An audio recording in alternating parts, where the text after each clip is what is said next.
tell me what inspired you to start dancing. Well, I actually started when I was 3. Okay. It was one of them where my mum was like, oh, I'll have an extra hour of peace. Send her off to dancing. And then they were like, oh, she's actually really good. And she was like, oh, okay. So she sent me to more classes. And I guess I just kept progressing. And it was one of them where I was really oblivious as a child. I was just like, just did my own thing, in my own little world. And everyone was like, you realise you're doing really well. That's what I want to be doing. And then each year I kind of progressed a little bit. When I went to uni is when I was like, okay, performing is the thing I want to do. I was training for years and years doing like technical skills, so like ballet and jazz and all that. So I was always so focused on just getting it right. And then when I went to uni, the classes were focused on like artistry and like how you can sell yourself as a performer, connect to the music, connect to the audience. So where was it that you trained? Wilkes Academy. Where is that? In Swindon. It's actually a fairly new school. When I joined, it was only 4 years old, but it's progressed so well. Like, it's one of the biggest unis now to go to, but at the time we were just so new that no one knew about it. And I auditioned at quite a few places, and I wasn't expecting anything of it because I hadn't heard much about it. But when I did the audition, I was like, this feels right. You know, like each class was just fun, and they make sure they learn every single name, stuff about you, so it feels a bit more personal. A lot of schools, you're just a number. Yeah, they're like some the money top, in their pockets, the, you know. The top 3 get the mother and father treatment, and then the rest kind of just get discarded. Yeah, sometimes you become more of a product than like a person. But I felt like there, I felt a bit more like they were looking at you rather than what you can bring them. But that's like the first time I've heard the opposite of the college being like, because you said uni, most of the girls refer to it as college. Yeah. That's the bit that confuses me. You can call it either because it's so different to a regular uni, and it is a college and a uni because you can do a diploma or a degree, is how people used to refer to it, and it just kind of stuck. You're literally training every single day for hours. What sort of start time are you looking at? It was a few years ago. Started at 8:30 and ended at 6. Monday to Friday, that was. Jeez. And then you'd have 45 minutes for lunch. I was in my prime fitness. So what's that? That's 10 hours a day. Well, 10 hours a day minus 45 minutes. That is mental. It was singing, dancing and acting, so it wasn't go, go, go all the time, but it was a lot. At the time, I was like, this is so hard. Why am I doing this? But I look back and I'm like, I'm so grateful that I did it. You know what I mean? So like future people that are going to watch this, currently going through training and moaning about how like difficult and intense it is. Yeah. And I remember feeling so anxious, and I was like, oh, I hope I do well. I hope I don't embarrass myself, da-da-da. So sometimes I would be a bit timid and I wouldn't go all out. But looking back, I was like, I wish I just went for it. Didn't think, oh, this is hard, this is this, da-da-da. Because now I don't have access to those classes. I'm like, God, I wish I made the most of it. Now, if I want to do a class, I have to go all the way up to London and spend loads of money, and I can't afford to do that. So my training has gone downhill. How did you find that, like, first physically? The training 10 hours a day. I'll say 10. It's probably going to be more like 9.5, but we'll say 10 for argument's sake. So. Well, I did find it really hard, and I did get quite ill, to be fair. I think it was the second year I got glandular fever. Yikes. And I was just fatigued all the time. And I didn't know what it was for so long, so everyone was like, why are you ill all the time? Like, are you faking it? Just wanted to skip some classes. Yeah. And I was like, I don't know what's wrong with me. And then finally I found out it was glandular fever, and I was like, okay, I can let myself off a bit now. Isn't that, like, really serious? Yeah, it was, well, you can get really ill from it for a long time, and it can give you chronic fatigue too. So. And you went through that whilst training? Yeah. Luckily, when I found out, it was summer break a few weeks later, so I was like, okay, I can rest in a few weeks, and I did get better. Yeah, the training was really hard, but when I graduated, I was so fit. Obviously, I graduated into COVID. I got peak fitness, and then we were trapped inside for months, which was really hard. What did you do during COVID? We had online lessons. Just didn't work. I was in my tiny little lounge trying to like leap, do a little turn, kick my leg whilst not kicking the kitchen table or something. Yeah, it was really hard. So after a while, I think most of us just kind of gave up and kind of waited for COVID to pass, which was really hard because we had so many shows and auditions lined up for us at the end of the year, and it was all just taken away Our industry was in pieces. So we were like, are we going to recover? And a lot of people did give up, at least for a little while, and thought, okay, I'm going to have to find something else to do when you've worked so hard for 3 years. Did you find that you had to put yourself through like an intense training when things started opening up again? Well, Or did you jetted away quite quickly though, to be yeah, fair? I did. You were quite one of the lucky ones. You were out of the country. Because I think Disney was like one of the first things to come back. Disney was my first big submission. Because at the time, auditions were all online, so that was my first big audition. And then I got it. And then You smashed it? Yeah, I did pretty well. Been working there ever since, on and off. I come home every so often just to have a little breather, think Which about is what I want to do next. What we're in now at the moment. Yeah, this is my little break. Go back and... And how long is this one for? It's supposed to only be 2.5 months, I think. I thought you were about to say 2.5 years, and No. I was just like, oh Christ. No, because In it's the heart. Halloween season. Okay. So I'm going to do some spooky characters. When you're on a cruise ship, how much time do you actually get to yourself? So when I'm on the cruises, that's a lot of work. Well, because I work for Disney Cruise Line, I think on average I was working like 60, 65 hours a week. A week? Yeah. So what's that like? No days or so? Is that like 7 days a week? Yeah. You would get like one or Crikey. 2 mornings off a week. Oh, that's kind of them. Yeah. Have 2 mornings off. You're working like 65 hours. Just take 2 mornings off. You're I welcome. know. It's really tough. It's so cool because you get to see all these places, and working for Disney, you make dreams come true every day. So it's so lovely to make that happen for people, but it is so tiring. Like, I think if I had a bit more time off, I could put more effort in to what I was doing, because I wouldn't feel so fatigued. Not that I don't. I work really hard. But there are moments where I'm like, okay, I can do this. How do we do this politically correct that's not going to get you fired? You do the character work in the day, and then you do the shows in the evening. That's why you work all the time, because it's all about making the guests happy. When was your first contract? Because it was a long time ago now. Oh God, I can't remember. I did Hong Kong Disney first. Yeah, I remember that one because you were gone for... 6 months. Was it 6 months? Yeah. That wasn't the long one. I thought you were That's away. the longest I've done. I thought you were away a lot longer than that. I think I'm you a were bit just of a like... home bird. I come home. Some contracts can be longer like that, but I just get a bit scared to do them. I've got commitment issues. You can have me for 6 months, and then that's it. I need a break. Yeah. I need to come home. Now, to not close the door to future opportunities. If they're longer, they're longer. I just commit. I think it's just hard while you're in a relationship, especially, to try and balance work life and home life and relationships. It's so hard to keep it all going, especially when you do work 7 days a week with no Wi-Fi. How often are you docked then? At Disney, they have a really quick turnaround. Right, you can see this country, you got 30 minutes. Yeah, Run. it depends which country they're in. Sometimes they like to stay there for the whole day. Some itineraries do stay overnight, just I haven't done any of those. When we're in port, in our home port, you're kind of there for the morning. They get everyone off, get everyone back on in the afternoon, and then go straight away. So that's the time we would have to get off, go to Target, feel normal Target. for the morning. That's your go-to is Target. Yeah, there was a Target with a Starbucks, so we would go there, feel like a human, buy some cookies or something, a coffee, and then You never really think about cruises, because with cruises, from my perspective, I'm there oh, that's a really sick, relaxing, non-stressful environment. Everything's catered for you, everything's done for you. You don't have to think about anything. Yeah. Whereas your idea of cruise ships is completely different. Go, go, go. Yeah. No, to be fair, it depends what company you work for. I know Royal Caribbean and I think Celebrity get a lot more time off to just chill. I think Princess do as well. It's just so nice seeing the smiles on the kids' faces, and I don't know, living in a little fantasy.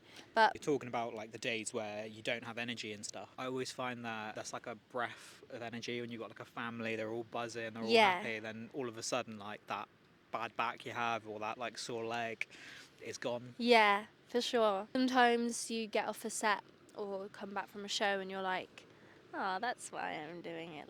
That was really nice. Make really special memories, and sometimes families write back to the cruise and say this person's done this and it's amazing, and just knowing that you've done that for someone is really nice, because people save up their whole lives just to go to Disney. Sandy Mike. I mean, they're a vibe. I might be too cool for you now. Moon's out. Where? Oh, I love the moon. You a daytime or a nighttime? Nighttime, hands down. As much as I love the sun and the beach and the sea and all that kind of stuff, I find myself, even now, like today, I didn't wake up until like gone 12 o'clock. Me And then too. tonight I'll be probably Yeah. awake till like stupid o'clock again, doing the same things I've I been feel doing. like I come alive at night. Do you know what I think it is? I think it's people that have had past trauma have that calmness at night. You're not getting disturbed. There's a few Yeah. people awake, but like the outside world is shut off, and there's this whole like just era of peace. And I'm never going to be a morning person. I hate it when we're away as well, because most of the time when you're away, you want to avoid the tourists. Yeah. So like when we're in Santorini, when we go up to Ia, you need to be there like 5, 6 in the morning just to avoid the crowds. And the thing that we struggle with the most is me waking up on time. Everyone else is fine, showered. Same as when we were in Iceland as a group. Like both years we've been to Iceland, always the last person to wake up. And I'm just there like, oh, and then I'm driving, and then I've got to be awake to drive. So how do you find it being away with a partner? How do you manage that? It is really tough. Long distance, if you can avoid it, I would. We're both just so on the same page where we're both really chill. We, like most days, I do try and call him and we just update each other on what's happened. I usually talk a lot more while he listens. I'm like, no, no, no. I think it's just, you just got to be patient with each other. Sometimes when you're away from them, you overthink things. You're like, what are they doing? Why aren't they replying? Da, da, da. And realistically, you're just working Yeah. silly hours. Yeah, and it's important to remember that live your own life. Yes, I've got this amazing person, but they'll be there. You know, I'll see them soon. I'll have lots of stories to tell them when I'm back. I'll settle down one day, you know. I was like, I've got to get this out of my system. You said this like three or four cruise jobs Yeah, ago. You were maybe- like, "Oh, Liam, this is my last one. I think this is the last one." You came back. You're so certain of it, and then literally less than maybe 48 hours after that conversation, you're like, "So, going away at the end of I think it was the end of like May or something." Sometimes I do worry. I'm like, will I want to stop ever? Will I settle in one place? When you have the right person, it just works out. Relationships that have lasted over years and years of long distance, and I've seen some that struggled on the first contract away. And I think what will be, and if it doesn't work, that's okay. It wasn't meant to happen. So we just take each day as it comes. We think what will be, but I think because we do look forward to seeing that person down the line, we're like, yeah, we'll just wait. It'll be Because fine. from a guy's perspective, he must absolutely adore and hate it at the same time. Yeah. Because he must love the fact that there's space between you guys. When Yeah. he wants to go sit in game or just like Yeah. be a guy for a bit, he can do that. And then when he's with you, he can't do that. But he's done that for like the last 6 months. Yeah. So he doesn't want to do that anymore. 'Cause Yeah. you get to a point as a guy, like you get bored and it's like, right, I want to see my person now. So he then gets that. So you kind of like, I'd feel like it would work for like someone like myself. It would work, but then it wouldn't at the same time. Yeah, although sometimes with Louis, he'll be like, oh, I'm used to doing this and this on my own now, so you've got to... And when I'm home, I'm like, hey, let's do this, this and that. And I'm like, because I'm here now. And he's like, no, but I have developed this part of my life, so I'd like to still do that. So I'll be like... Have you got an example? For example, every Thursdays and Sundays, he plays PlayStation with his friends. They all... It's fair enough. Yeah, they all chat and they play games. He loves going to the gym and just like, that's his thing to do. So he for got that as himself. like a in between you being away on ships. That's what he's then Yeah. done in his time. Yeah, coming. so he still prioritizes that, so I give him the space to do that. To be fair, we live pretty close to each other, so most days we do still see each other. That does make it hard when we're away, because I'm like, oh, now I'm alone. But also at the same time, you're making that decision. So Yeah. it's like, okay, I'm alone, but you're also making that decision to be alone to Yeah. do something that you love at the same time. Yeah, it's definitely worth it. It just gets really challenging at times, so I think you've got to be with the right person to make it work. And I guess he's the right person. How long you guys been together now? I actually... You don't know, do you? What month are we in? What month are we? I feel like 3.5 years. Coming The up look to of 4. sheer panic when I asked that question. No, wait, our anniversary is December, so So we're in August. That's so 4 it will months be away. Yeah, it will be 4 years in December. Do you know what date? Yeah. You still got that look. You still got that sheer No, look of it's panic on your face. The 10th. You're just saying a date now. No, I think it is the 10th. I'm pretty sure. What's modelling for you? Because a lot of the time I'm doing photo shoots, I get asked quite a lot, whether it's like through comments or DMs, why are you doing photo shoots? If you're a professional dancer and you're going off on cruise ships and stuff, like what do you need the actual photos for?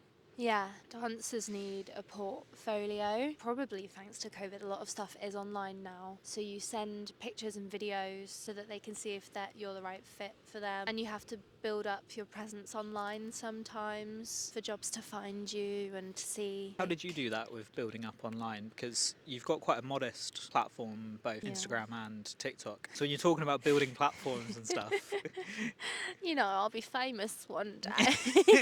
I feel like as long as you can show your personality online, people look at you and think, oh yeah, they're a fit for the company. Sometimes they're looking for certain looks for a job. I do think that when I see your TikToks and stuff, I'm like, that is just Amy. It's just Amy being Amy. There's no you Yeah. being you. And I think that's the stuff that I personally find the most funny. Like, that's the stuff I connect with. Social media is so...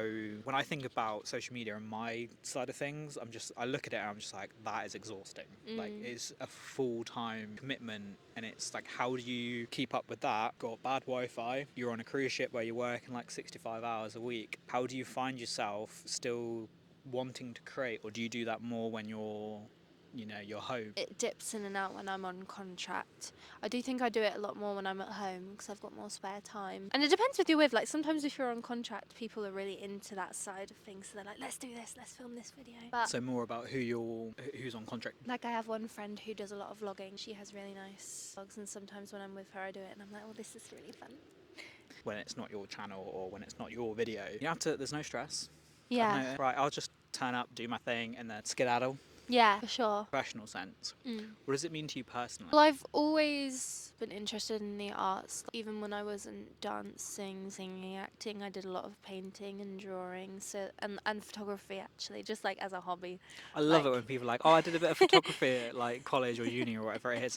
I'm like, oh, wicked. Like, did you want to continue? And they're like, no, absolutely not. I was considering going to uni to do fashion, actually, weirdly. Obviously, I just ended up doing performing instead. All things art, and I think even modelling, you create art in the picture, like you have a vision and you try and create it. Sometimes you've got like a character in mind, sometimes it's just like an aesthetic. I feel like ours are more aesthetic. This has been sticking me in the leg for like the last 15 minutes, because like as we were talking about earlier, we've set up a camera on a beach. It's in the general public, and I always think to myself, like, when people walk by and I've got a camera in my hand, and there's like, especially on the beach where you're like in a bikini and things like that, it's like, what does that actually look like from the outside perspective? And that's what I'm thinking about more now. How do we normalize that for other people? Because you're wearing a bikini on a beach anyway, which is completely normal, but you add a bikini and a camera, all of a sudden that's a completely different perspective. It's like, and I find that this beach, I don't know why Studland is the way it is, but I find that I've only ever had one issue on this beach. Really? In the many times that I've come here and taken photos and stuff. There's only one time, and that was with Nicole when she was in the water, and there was a drunk guy that walked past and started shouting stuff at her, and Nicole gave him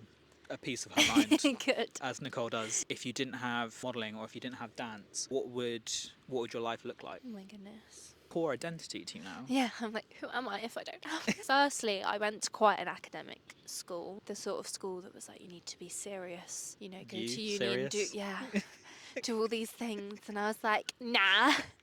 Wait, that ain't you.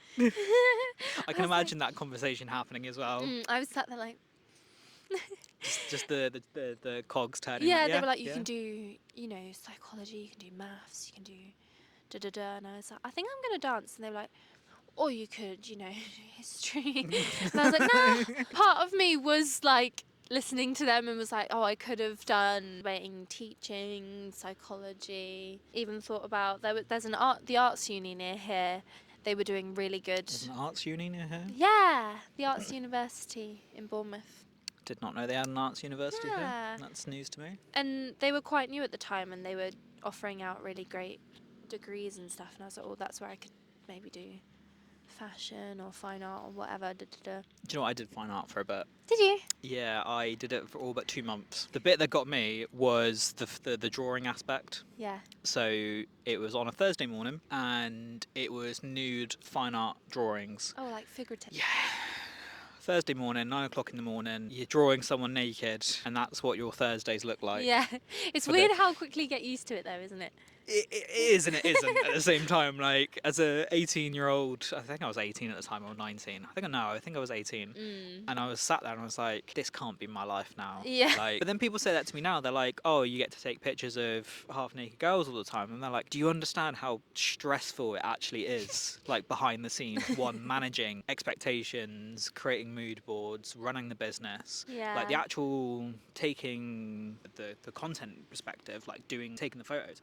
That's like 5% of the job. So I'm like, you're excited about 5% of my job, Yeah. and you're excited about it for all the wrong reasons. Yeah, I always find it a bit weird when people say that because I'm like, that's a weird way to think about it, in my opinion. It is a weird, very weird concept, and it's very Yeah. like narrow. Not, I wouldn't say narrow-minded. That's kind of like quite harsh, but like it's tunnel vision. Like you're Yeah. thinking, right, there's a girl that's attractive in a bikini. That's all. That's what we were thinking about. You're not thinking about Yeah. anything else. Today we've had the very first thing we talked about was the fact that the wind's very calm today. Yeah. It's not like we were talking about anything else. It's like, oh yeah, the wind's calm today, which Yeah. means the mic's going to be great. Your hair's not going to be thrown all over the place like it has done a couple of times that we've shot I've been here. like, You're not eating your own hair and stuff. And the core thing that people forget is who the actual person is. yeah. That's the bit that always gets me, because when I'm talking to people about stuff, I'm like, oh, this person's amazing. They're really, really lovely. They look them up on Instagram. They're like, oh my God, she's smoking hot. And I'm like, I just told you this amazing ass story about this amazing person. And the first thing that you go to Yeah. is their looks. And Yeah. it's- But then also, you could be the best looking person, but you could like not be able to. have a conversation. Yeah. Or even like convey an image, or like you said, have a personality Yep, necessarily. Or you might not be literally. very nice. At any point, have you had to like deal with any injuries? Touch wood, I haven't had anything. A lot of my friends have been incredibly talented, but they've had to stop because of injuries. I think it's so common and it's really sad when that does happen, but I've been quite fortunate. All the injuries I've had, I could sort of like push through. Done directly at us, so that's great. Oh, I don't. I do. So I'll You go like there like, these? yes, I would. They're not the best. They're more fashion than protection. Yeah, there's absolutely zero protection going on here.